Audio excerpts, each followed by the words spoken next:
Selamat siang Bu, perkenalkan nama saya Gita Valentini Day dari kelas D PGSD tahun 2020 dengan NIM 12011111036. Di sini saya akan menjelaskan beberapa pertanyaan yang telah diberikan oleh Ibu dosen dalam mata kuliah Filsafat Pendidikan. Soal yang pertama, yaitu jelaskan pernyataan berikut. Pendidikan berperan dalam mewujudkan dan mengembangkan nilai-nilai baru yang diinginkan menuju masyarakat Indonesia baru. Jelaskan sudut pandang Anda. Dari pernyataan tersebut saya sangat setuju, karena pendidikan itu sangat berperan penting untuk masyarakat. Pendidikan mampu untuk menghasilkan hal-hal yang baru dan mampu untuk meningkatkan sumber daya masyarakat. Dengan adanya pendidikan yang mampu untuk meningkatkan sumber daya masyarakat tersebut, maka masyarakat itu juga akan mampu mengembangkan dirinya sendiri, sehingga masyarakat juga mampu untuk mengembangkan bangsa Indonesia ini. Dengan adanya pendidikan juga, masyarakat mampu untuk mengembangkan kreativitasnya, ide-idenya, dan hal-hal lainnya yang mampu meningkatkan Indonesia. Dengan adanya pendidikan, dengan sumber daya yang baik, serta kreativitas dan hal-hal baru yang telah diciptakan oleh masyarakat tersebut, maka dapat berjalan secara beriringan sehingga mencapai tujuan Indonesia bersama. Soal nomor 3. Carilah dua teori hakikat pembelajaran, kemudian jelaskan. Hakikat pembelajaran yang saya temukan adalah menurut para ahli, yaitu yang pertama yaitu ahli Wegulu, mengatakan bahwa pembelajaran atau belajar merupakan suatu proses yang berlangsung di dalam diri seseorang yang dapat mengubah tingkah lakunya, baik tingkah laku berpikir, berbuat, dan bersikap. Artinya, bahwa pembelajaran itu mampu mengubah tingkah laku dalam berpikir. Dalam seseorang yang dulunya tidak mengetahui, maka ia akan jadi tahu. Bagi seseorang yang sudah mengetahui, maka dia akan menjadi lebih tahu. Itulah hal-hal berpikir yang dapat dicapai dalam pembelajaran. Yang kedua yaitu tingkah laku dalam berbuat. Artinya, jika seseorang memiliki atau memperoleh pendidikan atau pembelajaran, maka tingkah lakunya itu akan baik. Dan ia dalam melakukan perbuatan itu, dia akan berpikir apakah hal-hal yang dia perbuat itu baik ataupun tidak. Dan yang ketiga adalah tingkah laku bersikap. Artinya, jika seseorang memiliki atau memperoleh pendidikan, maka sikapnya itu kemungkinan besar akan baik, karena dia sudah mendapatkan pendidikan dan hal-hal yang baik dan yang baru yang dapat dia peroleh, sehingga dapat mengubah sikap-sikapnya. Yang kedua adalah hakikat pembelajaran menurut James O. Whittaker, yang mengatakan bahwa belajar atau pembelajaran adalah proses di mana tingkah laku ditimbulkan atau dibuat melalui latihan dan pengalaman. Menurut James O. Whittaker ini, bahwa pembelajaran itu dapat mengubah tingkah laku, tetapi tingkah laku itu dalam belajar dapat berubah apabila adanya latihan atau pengalaman. Menurut James O. Whittaker ini, tingkah laku itu dapat berubah apabila kita dapat memperoleh pembelajaran itu secara berulang-ulang dan berpengalaman, atau dalam artian dalam pembelajaran kita sudah mendapatkan banyak pembelajaran sehingga tingkah laku kita dapat berubah. Contohnya, kita memperoleh pembelajaran di SD 6 tahun, di SMP 3 tahun, dan di SMA 3 tahun. Menurut James ini, bahwa tingkah laku kita itu dapat berubah apabila kita dapat memperoleh tahapan-tahapan pendidikan itu. Misalnya, tingkah laku kita pada SD akan berubah ketika kita SMP. Tingkah laku kita ketika SMP akan berubah ketika kita SMA dan selanjutnya. Baik, saya akan melanjutkan soal yang keempat, yaitu jelaskan hak dan kewajiban guru sebagai tenaga pendidik dalam lembaga pendidikan formal yang sudah dijamin dan diatur dalam Undang-Undang Nomor 14 Tahun 2005. Saya akan membacakan yang pertama adalah hak guru.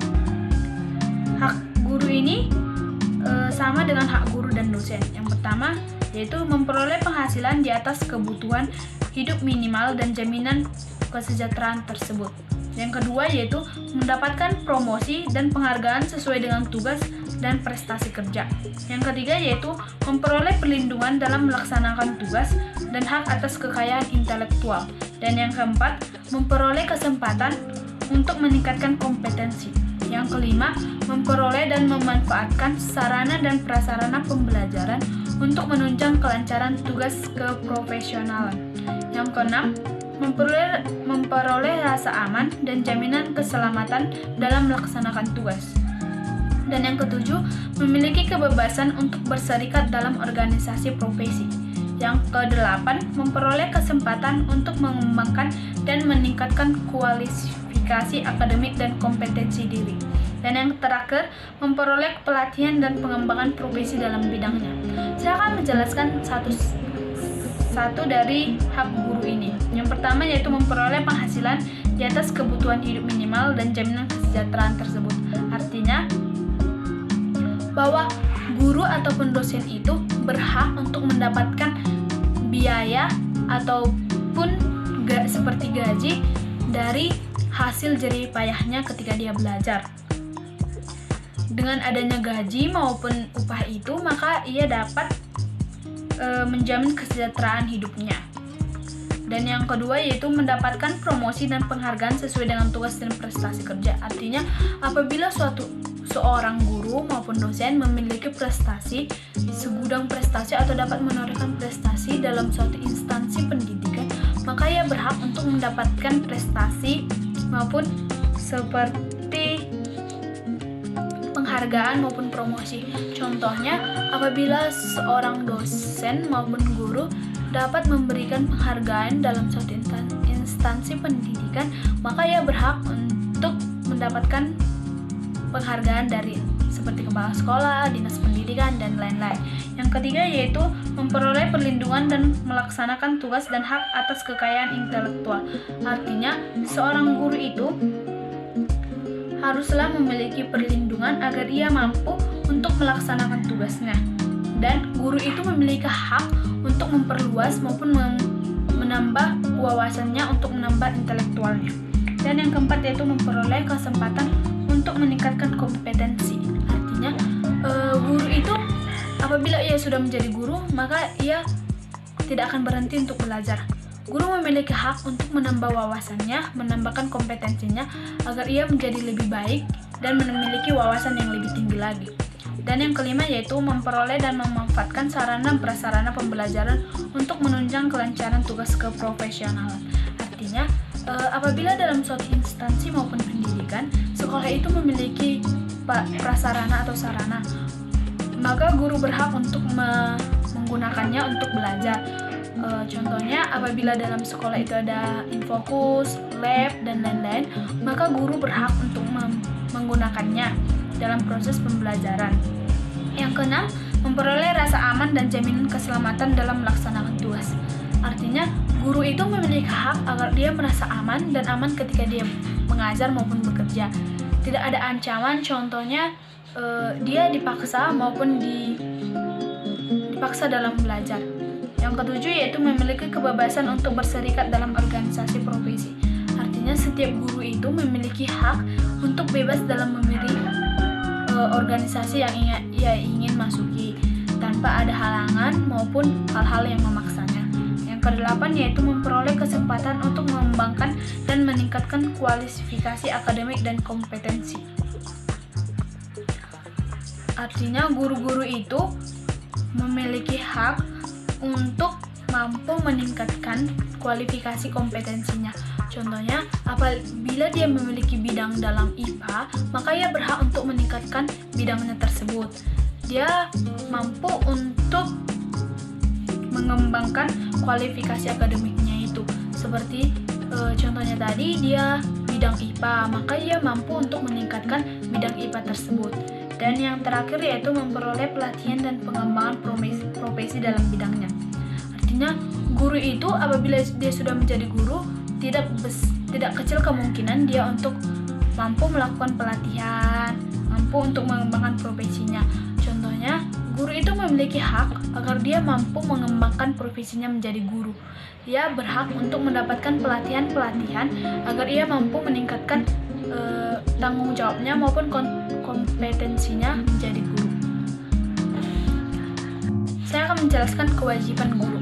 Kewajiban guru ada 5, yaitu yang pertama, merencanakan pembelajaran, melaksanakan proses pembelajaran yang bermutu, serta menilai dan mengevaluasi hasil pembelajaran. Artinya, guru itu memiliki kewajiban untuk merancang maupun membuat pembelajaran apa yang ingin diajarkan kepada anak didiknya. Dan guru juga memiliki kewajiban untuk mengajar kepada anak-anak maupun peserta didik. Dia tidak hanya memiliki gelar guru, tetapi dia memiliki kewajiban untuk mengajar. Selanjutnya, guru itu memiliki kewajiban untuk menilai dan mengevaluasi hasil belajar. Artinya, guru itu memiliki kewajiban untuk melakukan seperti ujian, kuis, dan lain-lain kepada anak didiknya guna untuk mengukur hasil pembelajarannya.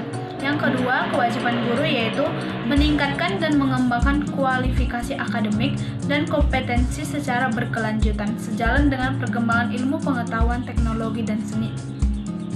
Artinya, guru memiliki kewajiban untuk mengevaluasi pendidikan ataupun pengetahuan anak didiknya, serta dalam mengevaluasi maupun mengkualifikasi pendidikan dan pengetahuan anak didiknya, dia juga memiliki kewajiban untuk sesuai dengan